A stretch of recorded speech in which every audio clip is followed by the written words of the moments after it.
This is the Lone Crater YouTube. We hope this video helps.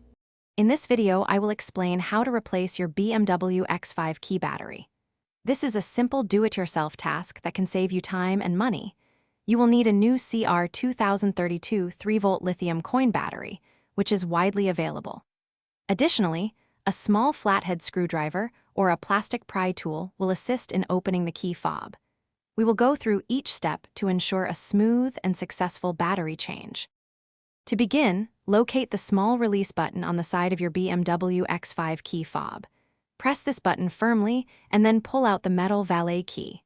With the valet key removed, you will see a small slot or opening. Insert the tip of your valet key or a small flathead screwdriver into this slot.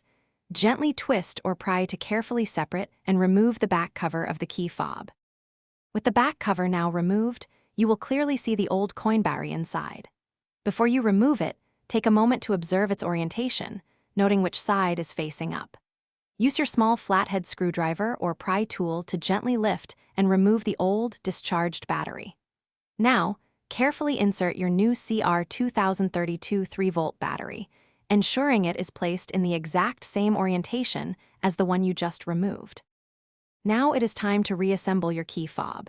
Carefully align the back cover with the main body and press it firmly until you hear it click securely into place. Next, slide the metal valet key back into its designated slot until it is fully seated and locked. Finally, test your key fob by attempting to lock and unlock your BMW X5. You should find that no reprogramming is necessary after this simple battery replacement. Thanks for watching. Consider subscribing if we helped you.